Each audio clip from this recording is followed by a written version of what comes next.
nous allons travailler sur la synthèse de la synthèse numéro 1 qui regroupe 3 fiches. La première fiche parle des états de la matière. Donc il faut savoir qu'il y a 3 états pour la matière, solide, liquide et gazeux. Attention, rappel très important, les gaz sont invisibles. Donc premier exemple ici, ce sera la neige, donc c'est de l'eau à l'état solide. La glace, c'est également de l'eau à l'état solide. La pluie, c'est de l'eau à l'état liquide. La grêle, c'est de l'eau à l'état solide. La buée, c'est de l'eau à l'état liquide. Attention, ce n'est pas un gaz, on la voit. Les nuages, c'est de l'eau également à l'état liquide. On voit les nuages.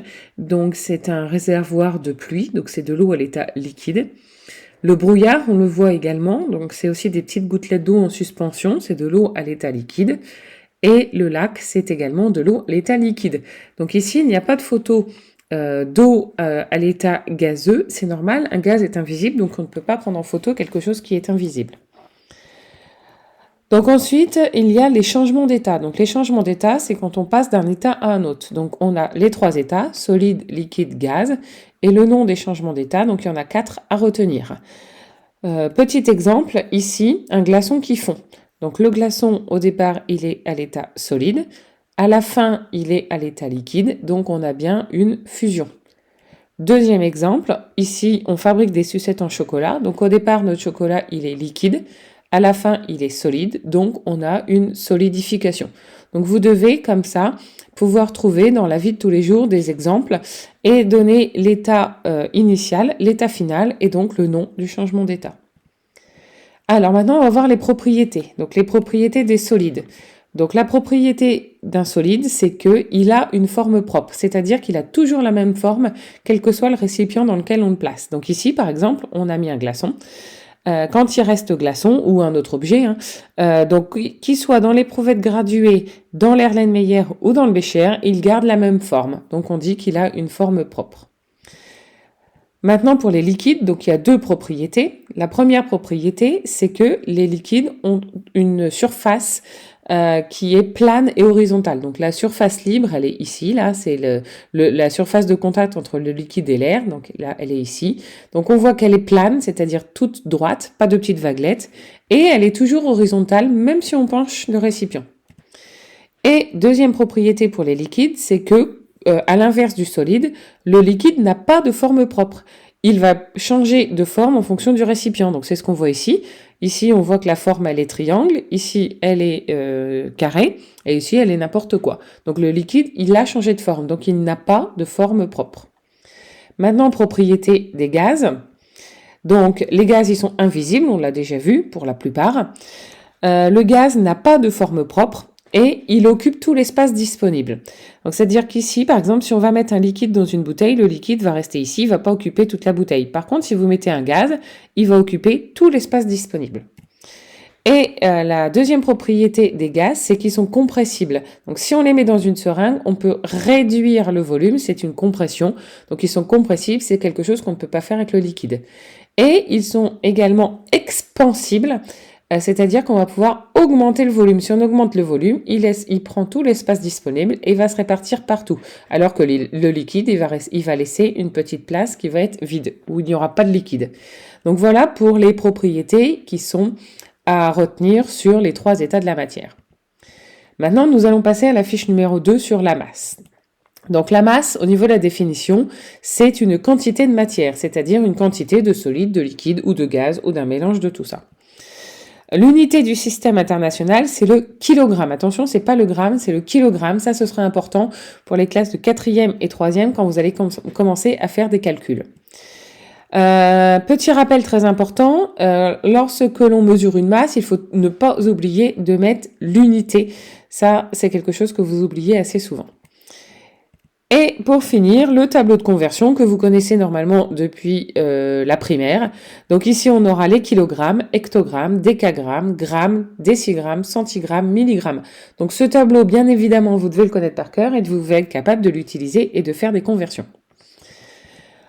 Donc ensuite, la masse se mesure avec une balance. Donc plusieurs types de balances, électroniques ou non.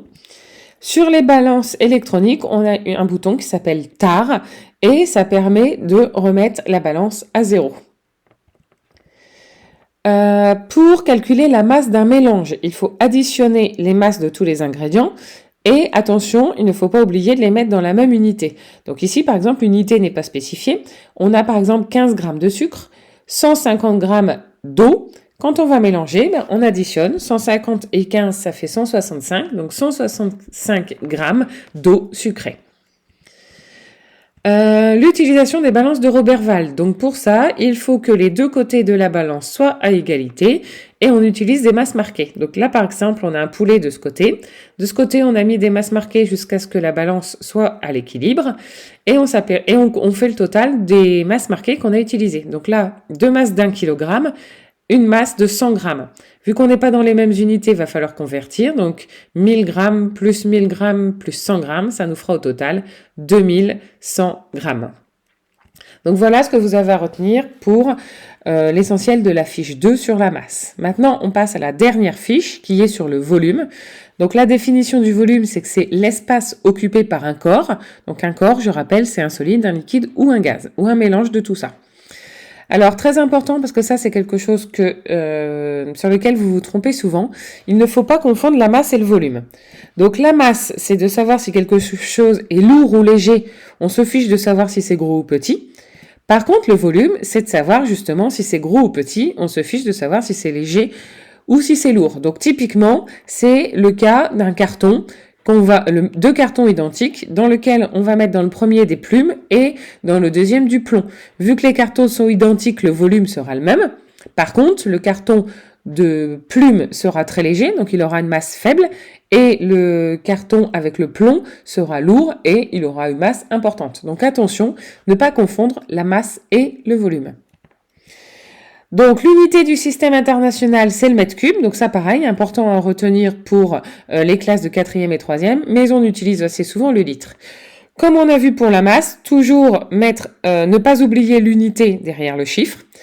Et pour le volume, on a l'équivalence entre 1 décimètre cube et 1 litre. C'est-à-dire qu'un décimètre cube, c'est un cube comme ceci, qui fait 1 décimètre, donc 10 cm, sur 1 décimètre, sur 1 décimètre. Donc si on a un cube comme ça, on peut mettre exactement 1 litre dedans. Donc ici, voici le tableau de conversion. Attention, là, le 3, c'est une petite erreur. Il est bien ici en haut. Donc ici, on a le tableau habituel, kilolitres, hectolitres, décalitres, litres, décilitres, centilitres, millilitres, comme pour les grammes. On sait que 1 litre, c'est égal à 1 décimètre cube. Donc c'est pour ça que celle-là est en noir. Donc c'est celle qu'il faut retenir. C'est égal. Ensuite, quand on a les cubes comme ça, on n'écrit qu'une colonne sur 3. Donc ici, on n'écrit pas. Ici, on n'écrit pas. Et ici, on aura les centimètres cubes. Donc, ça veut dire qu'un centimètre cube, 1 millilitre, c'est égal. Même chose de ce côté. Ici, on n'écrit pas.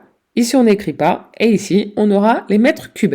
Donc, 1 mètre cube et 1 kilolitre, c'est la même chose.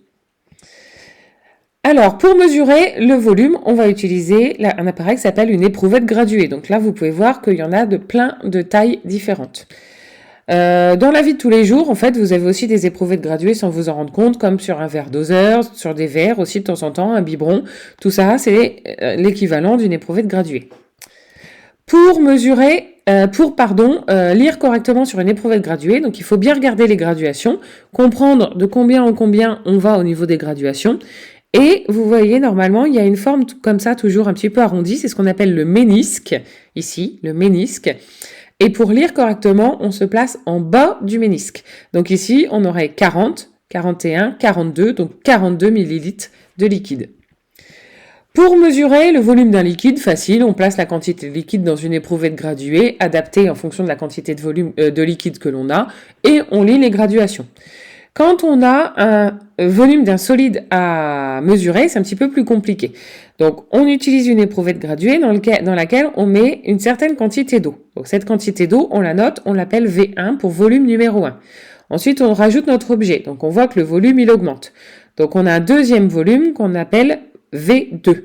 Donc, pour connaître le volume de l'objet, on a un calcul à faire qui est une soustraction. On fait V2 moins V1. Il faut aussi savoir que 1 litre d'eau pèse 1 kg. Donc attention parce que ce n'est vrai que pour l'eau. Donc ici par exemple vous voyez que si on a 100 grammes ça fera 100 ml d'eau. Par contre, vous voyez que si on a 100 ml d'huile, ce sera plus léger. Et si on a 100 ml de glycérine, ça sera plus lourd. Donc attention, cette équivalence, 1 litre d'eau pèse 1 kilo. Attention, c'est pas égal, hein. On n'a pas le droit de dire que des litres, ce sont égales à des kilogrammes, parce que litre, c'est une unité de volume, et kilogramme, c'est une unité de masse. Donc ça ne peut pas être égal. Donc on peut mettre est équivalent à, représente, pèse, mais pas de égal. Et dernier point sur le volume, quand on veut connaître le volume d'un mélange, on additionne les volumes de tous les constituants. Attention, comme pour la masse, ne faut pas oublier de mettre dans la même unité. Donc ici, par exemple, on a 4 constituants. Donc pour connaître le volume du mélange, on fait le volume du sirop, plus le volume du liquide vaisselle, plus le volume de l'eau colorée, plus le volume de l'huile. Et on obtiendra le volume final. Donc voilà tout ce que vous avez à retenir et à savoir pour la synthèse numéro 1, les 3 premières fiches que l'on a travaillées en classe.